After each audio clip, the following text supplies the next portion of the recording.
Hi and welcome to this video. You're probably here because you want to learn more about data analysis.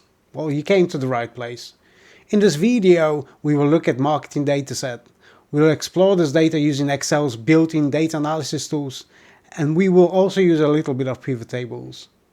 This dataset is available to download from categorical.com, and that's where I got it from. I encourage you to download it from the link in the description and follow along. Who's this video for? Well, really anyone who wants to learn more about simple data analysis in Excel. After you watch this video, you should be able to find correlations between data and build a report summarizing your findings. We will also touch on forecasting using statistical regression model, but we will not expand fully. We will keep that for another video. Okay, let's get started. Okay guys, so here we are in Excel, and the first thing that I wanted to do is just show you the version of Excel that I'm using. And to do that, I'll just click on File and then Account and About Excel. The reason I'm showing you this is in case you see something different on your screen, it might be because your version of Excel is slightly different to mine.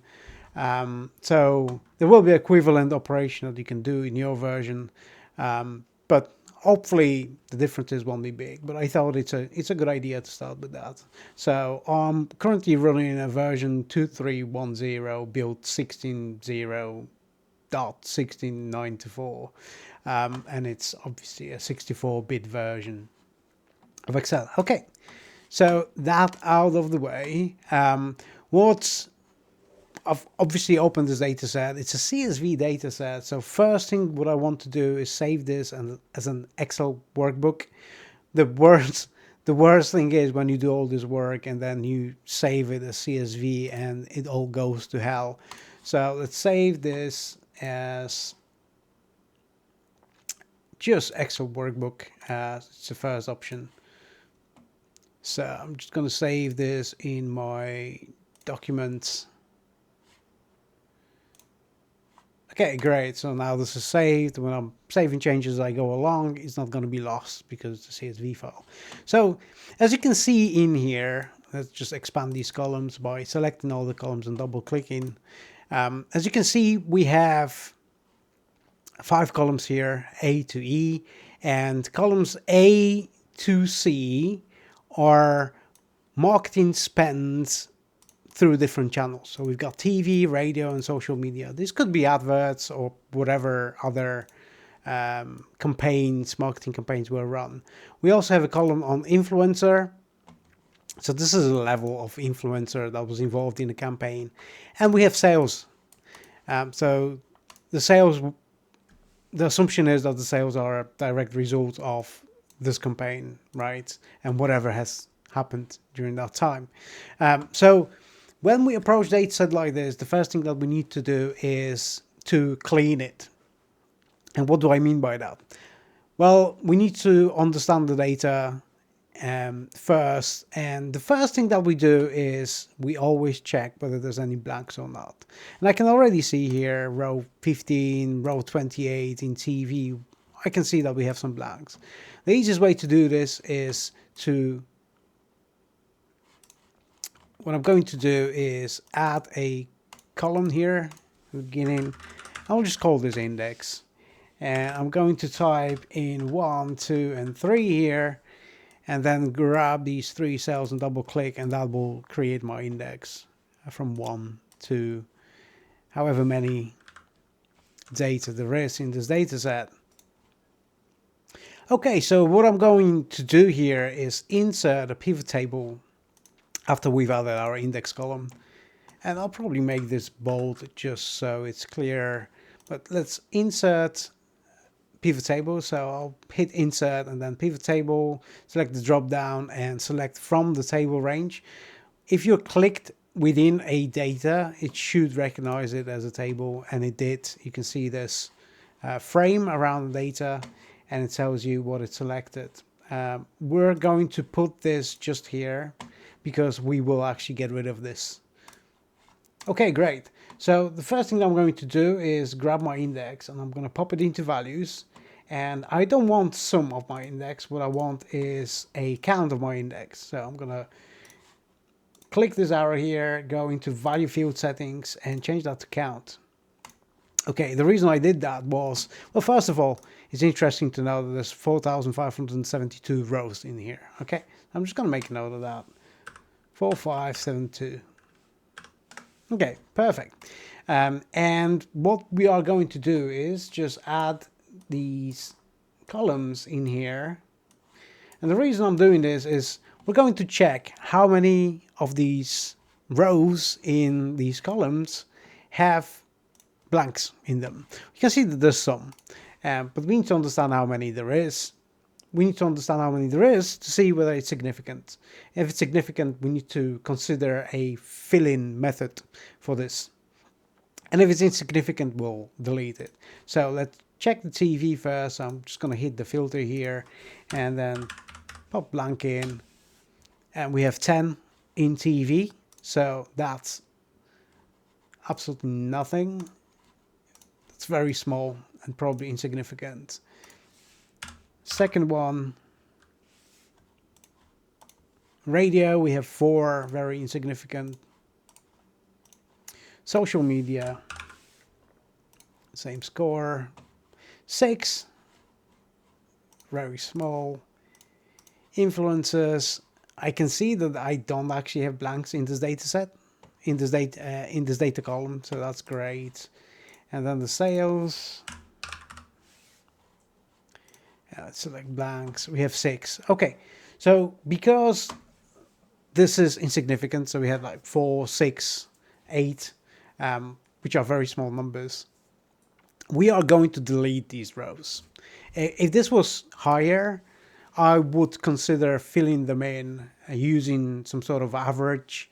There's different methods of filling in missing data. But the most popular one is to use an average of this specific column, or using an average of a column with some applied filters for another dimension. But in this example, and because this is such a small data set, we can just delete the rows with 0. So I'm going to go ahead and do that. So let's firstly so let's just go to data and then hit filter, and again I'm just going to select these columns and expand it a little bit. So our TV, I'm going to select my blanks and I'm just going to select these rows, hit right click and delete row. So that's gone. And now radio,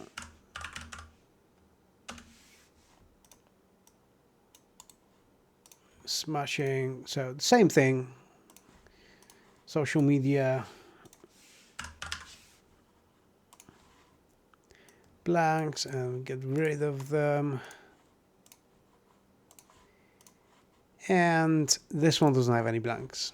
So there's multiple different methods I could have done this, but this is fairly easy because it's a small data set. We can do this. Okay, so what I want to know now is what is our data set. So it's now 4,552. So I right clicked and refresh here to see how many rows I've actually dropped, and we've dropped 20 rows. So 20 rows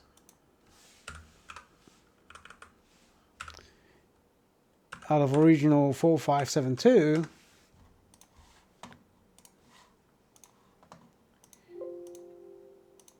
is 0.4%, so it's fairly insignificant. Like I said, if this was above 2-3%, then maybe it would be worth filling in as some sort of average value or some other methodology. But for our purpose, this is absolutely fine. So we got rid of this, no problem. I'm gonna get rid of this. Okay, let's clear it up. Smashing. So the second thing that I want to do after I've cleaned my data is just rearrange these columns. I want to have numerical columns next to each other and then the influencer column at the end. There's a reason for that. It basically has to do with how Excel does some of the correlation data. So we're just going to move this column to the end and then get rid of the column E. Okay, Smashing. What I'm going to do also is just round these numbers, well, get rid of some of the decimal places here. So I'm just gonna select the first row, then shift. I'm gonna hold shift and control down, and this will select everything here. And I'm just going to click this button to go down to 3 decimal places. This is in millions of dollars spent on marketing campaign, so you just have to bear that in mind. But 3 decimal places should be absolutely fine. We don't need more than that. Okay, fantastic. So our data's cleaned. It's looking ready for some first bits of analysis. Okay, so when we look at data set like this, we want to understand first what it is, right? And this is marketing campaigns over 3 different channels. And then we have a sales figure. So this is the outcome or target of these figures, right? We ignore the index. Index is just there to help us out. But we can see that TV, radio, and social media campaigns and what we spend on them would be driving sales, okay? And then influencer type, hopefully, is also driving some of the sales. So first thing that we want to look at is correlation between all these channels and sales to see which one is correlated closer. And we'll look at scatter chart first, and then we will look at numerical correlation that we can enable in Excel. So let's firstly take a look at correlation. So we're going to select sales, select social media as columns, and then hit an insert. And we're going to hit here in chart section, we're going to hit scatter chart. And it's produced very quickly. It's produced our scatter chart. I really don't like this default design, so I'm just gonna jump in here, and I'm gonna go for style.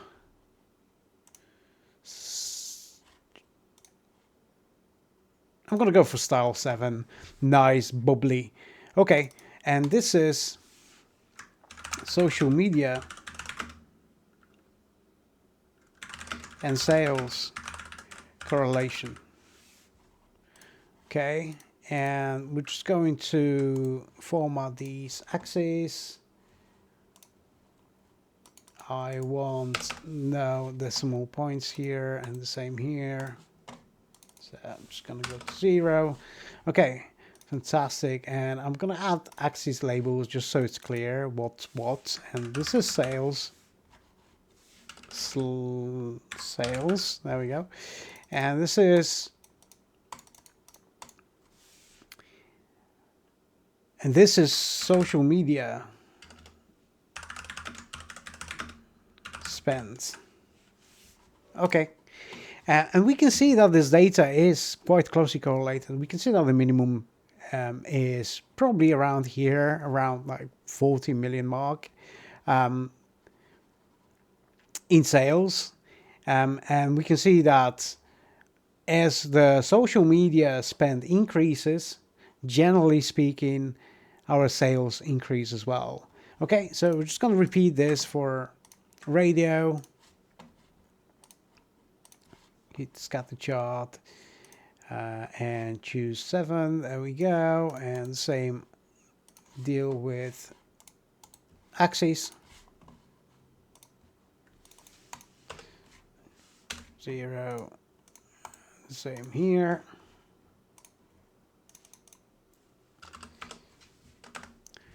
Perfect. And this is radio. So this is radio and sales correlation. Okay, fantastic. And we can see this is closer correlated to each other. So the more we spend on radio adverts or radio campaigns, the more sales we drive. And it's more clustered than this, as you can see. So there's a very clear trend here. And lastly, let's just add some axis titles, sales, and I'm just going to say radio spent. Let's do the last one, but before we do, I'm just going to jump to view, and I'm going to get rid of the grid lines. It's just cleaner this way. Okay, so we're just going to do TV now. TV and sales, insert, and correlation. There we go. I'm just going to pop that over here. And let's change this to TV and sales correlation. Change our axes to 0 decimal points. And other axis titles, sales and TV spent. Okay, fantastic. And we can see that this is very, very closely correlated. So it's almost a line. Just change this to style 7. We can see that these bubbles, these points, are very closely correlated. So we can see that from social media to radio to TV. You can see that TV spent on marketing is much closer correlated than all the others to the amount of sales because it's well clustered. So when one increases, the other one increases in almost linear way. Okay, so this is good to see visually, and it's an interesting thing to look at. And we can also do this in Excel and look at numeric values. So what I'm going to do is create a correlation heat map using a built-in data analytics capability of Excel. Okay, so firstly, before we do that, what I need to do is show you how to enable this add-in in Excel. Because what you want to see when you go to data is this little data analysis button here. And by default, it's not there. So how do you enable it? Well, you go to File, go to Options, and then go to Add-ins over here. And then make sure you have Excel add-ins selected and you have Analysis Toolpack. You click on that. And then you hit Go. And this should pop up. And what you need to do is enable first one. You don't actually need the second one. But enable the first one and hit OK. And once you do, when you go to data, you will have this button. Okay, great. So let's do some correlation heat map. So what I'm going to do is hit data analysis. And as you can see, we have a lot of options in here. And one of them is correlation. It's right here. So I'm going to hit OK on correlation. And this will pop up. And it's actually already selecting my range, but I'm just going to get rid of this. Just so I show you what I'm doing. So I'm going to select TV, radio, and social media, and sales. I'm basically selecting all of the variables and also our target value. So these are variables that are driving the target value. We also call these things futures, especially in machine learning world and AI world. We would call these columns futures. And we would call this column a target value, if you like. But we're going to select these, and then Control-Shift down will select everything that's in there. And I want to output this to the new worksheet so we can take a look at it in there. And I'm going to call this correlation heat. Okay, and I'm going to hit OK here. And this will be produced. So let's just expand this a little bit. And what I'm going to do is select all of this, go to home and conditional formatting, and I'm gonna apply color scales. So the greener the higher. And this is a correlation matrix, basically. So we have the same columns on the left here and on the top here.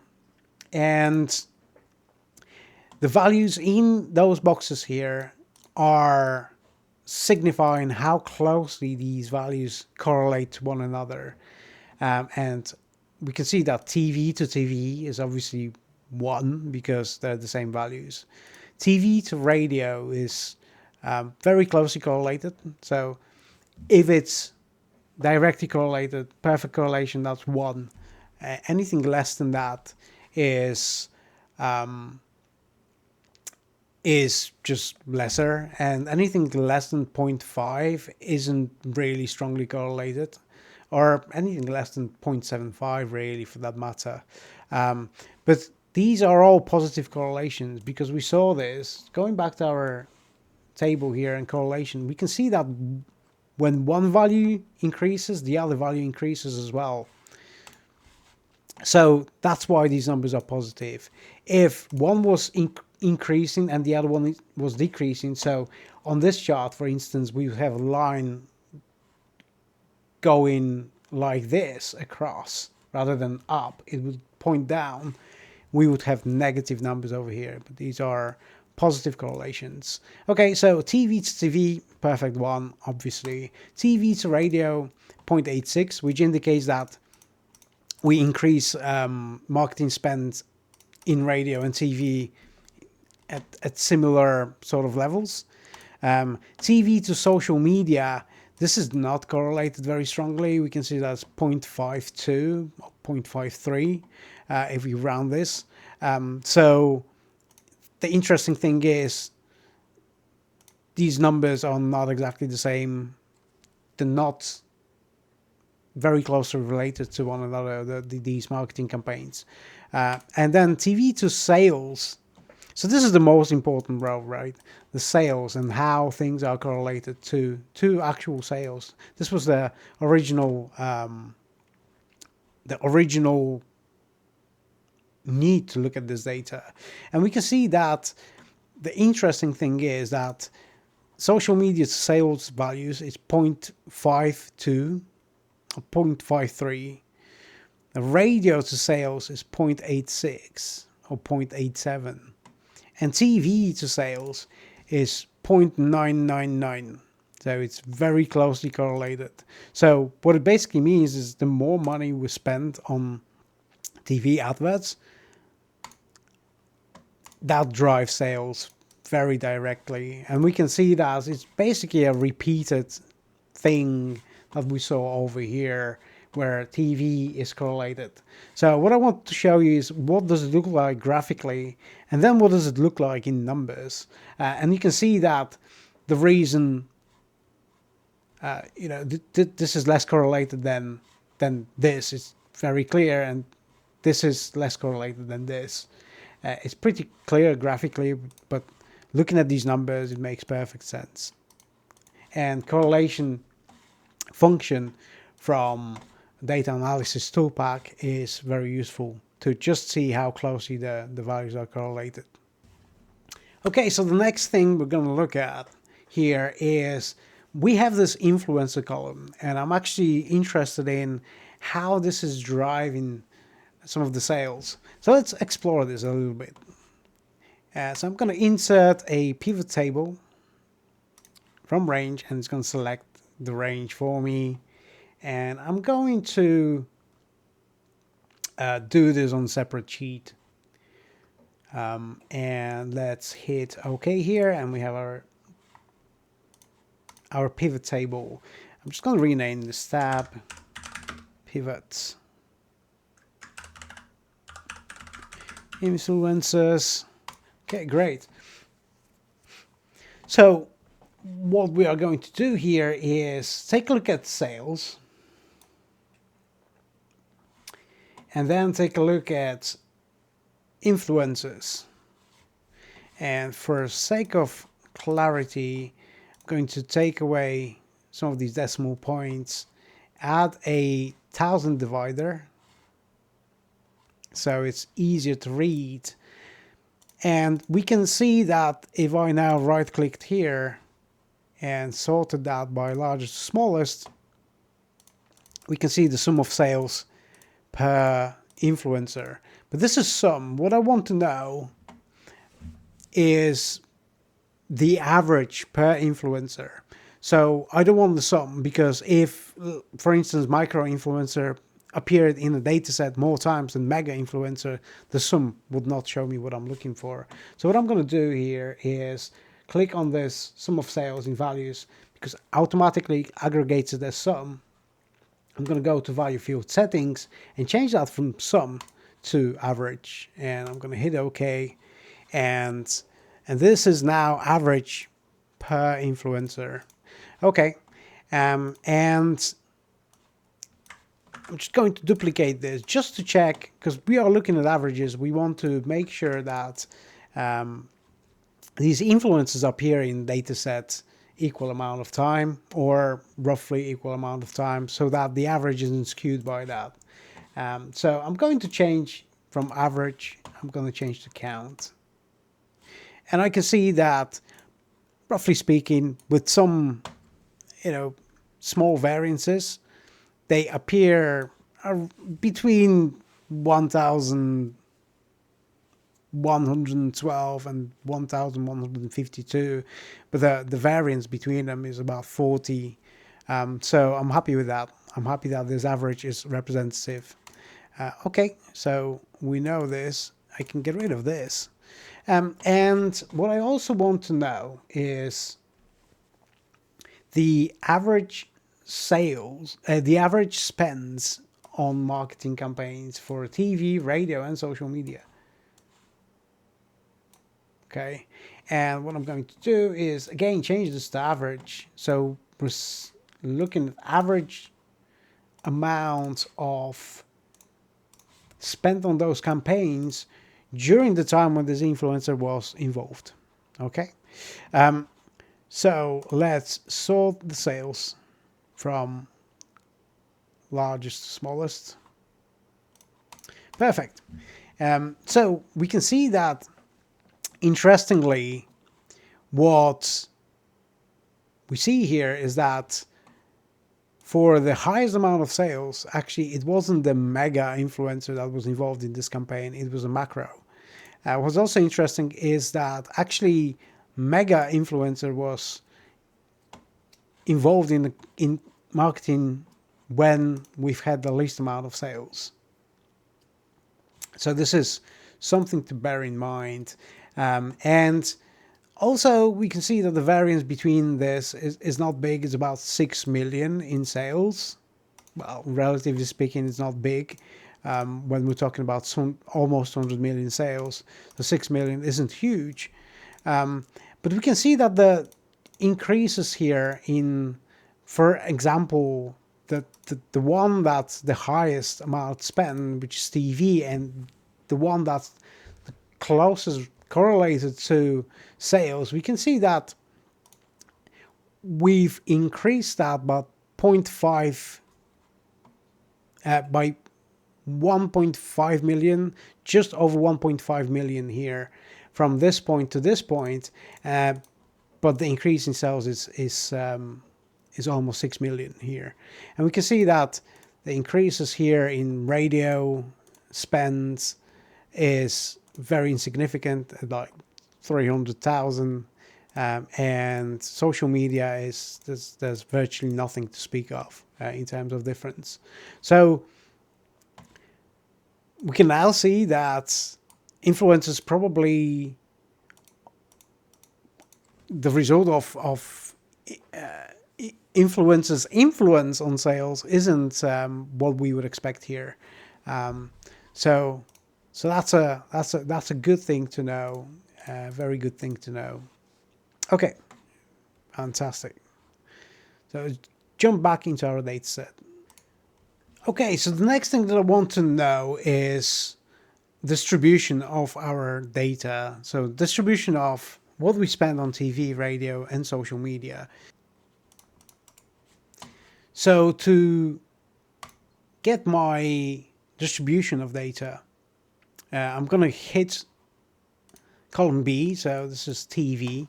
I'm going to go to Insert and go to recommend the charts and then hit all charts.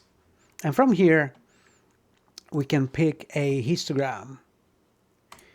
And this is TV spend.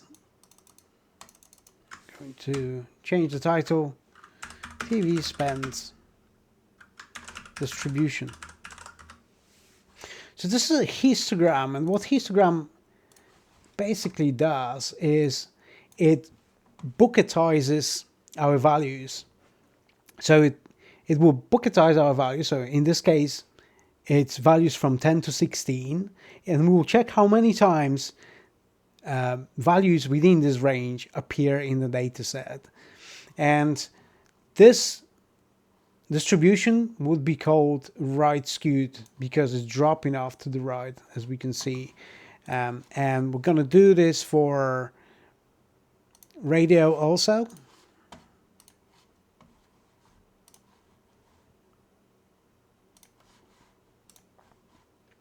We can see that this is distributed slightly different.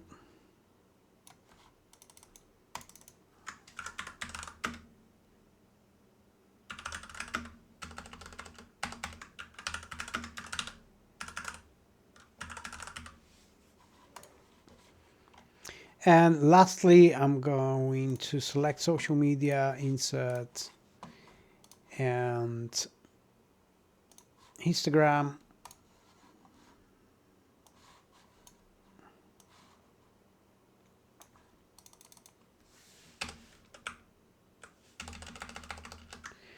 This is radio spend distribution. Okay, so some interesting data here. And why is it interesting? Well, as we can see, our TV spend. So we are as likely to spend between 10 and 16 million as we are around here at 49 to 54 million, which is interesting. And radio spend distribution appears as something that we would call normal distribution with a hump in the middle. It's slightly skewed to the right. And radio spend is also skewed to the right very clearly. There's some outliers here. We can see that there's some values where we've spent over 10 million. Generally speaking, we spend less than 10 million. So plotting distribution is important to general understanding of the data. And the last thing that I want to talk about is creating box plots here with this data set. They're quite an interesting way to understand data better. So we will simply select TV, radio, and social media columns, shift control down, and we're going to go to insert and then recommended charts, all charts. And from here we are going to choose box and whisker. And I'll just put this at the top. Okay, so we'll just pop that here.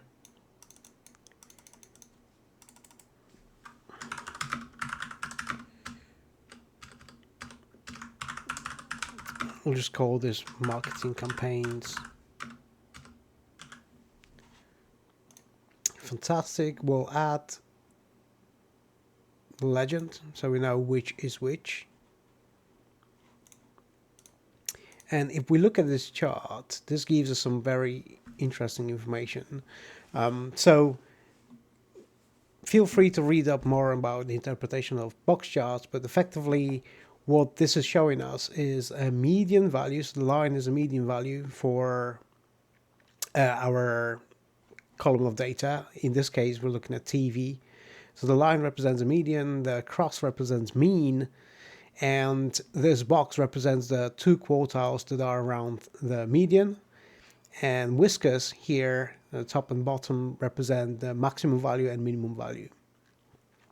And it's quite a quick way of seeing how the different columns here how the values are different in those columns. So we can see that TV by far we spend the most money on, and then radio we spend less, and social media we spend even less. And the dots here represent outliers, so we can see that radio we did have an outlier here around the 50 million mark, 48.8 actually, and there's 2 outliers here in social media as well.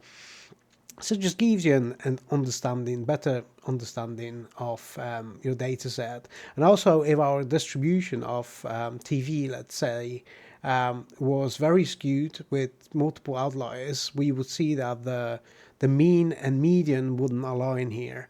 But you can see that these are actually quite close, so it's a fairly normal distribution with no significant outliers. Okay, so the last thing we are going to do here is a regression analysis. So this data set is a good example of data set that is a good candidate for regression analysis. We can see that there's some linear correlation between the data effectively, especially the radio marketing spend and TV spend and sales. So there's a close correlation here. The distribution is fairly normal. There's no huge amount of outliers, and median and mean is fairly aligned as well. So this is a good example of data set that can be used for regression. So we're going to go ahead and do that. To do the regression analysis in Excel, we are going to select data analysis, go to regression, and you can see that I've already been doing this previously because it's populated fields. I'm just going to untick them as you would see them. And input Y range is the target value, so the outcome value. So in this case, it's going to be our sales column. So I'm just going to select sales, and shift control down will select everything. I'm going to scroll the way up, and input X range is our futures or our variables that are driving our target value. So in this case, we actually have this multivariate regression analysis because we have multiple variables being considered. So we're going to choose TV, radio, and social media, and shift control down will select everything. And because we did select names of these columns when we were selecting them, we are going to take labels. That's what this is for. It will label our data set, and we are going to export this into a separate sheet called regression, and I want my residuals as well.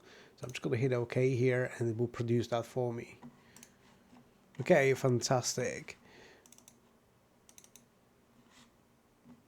So here we can see that the measure of how accurate this regression analysis is adjusted R-square or R-square. We can look at both of these and consider how closely they are to 1. And this is very close, actually 0.99.89, which means that there's less than 1% of unexplained variance in our prediction. And we can see here that we have our observations, so this is effectively every row in our data, and we have predicted sales, so what the model, this regression model, has predicted, and what the residuals or the difference between the actual sales and predicted sales was. And what we want to do at this point is also plot our residuals to see whether the distribution of those is fairly normal. What we want to see is a nice normal distribution of this. So I'm going to select this residuals column and go insert, and I'm just going to hit recommended data charts, all charts, and I'm going to select histogram here. And if I produce this, just get rid of the grid line so it's nice and clear, and let's move this to the top. So if we produce this, we can see that actually the residuals are very normally distributed. We can see that this bell curve, which means that our model will be very effective. Okay, there's a lot more useful information on the screen. Let me just expand these so we can see those clearly. However, one that I really usually focus on is the coefficients. So this is an indication of how much the independent variables drive the target value. And in this case, we can see that the TV value is 3.56, which effectively means that for every 1 unit spent, or in this case, 1 million spent on TV advertising, sales increase by 3.56 million. So we know this would be the best thing to do for our campaigns. Social media, there's very little correlation here. This value is actually very small. And interestingly, radio is actually it has a negative coefficients. And this is an interesting phenomena, and I encourage you to read on it. So this effectively says that when taking the multivariate analysis or multi-regression into account, radio actually produces negative results alone, and TV in this example is the one that's really driving the sales, despite the fact that it appears positively correlated. So like I said, I encourage you to read up more on this, but this is a little bit of an advanced topic when it comes to statistics, so I'm not going to get too much into it. Okay, so jumping back to my main screen, it's time to wrap up this analysis, and let's get to the closing part of this video. Okay, so every analysis of this type should end with the final results, your recommendations and your report, your findings.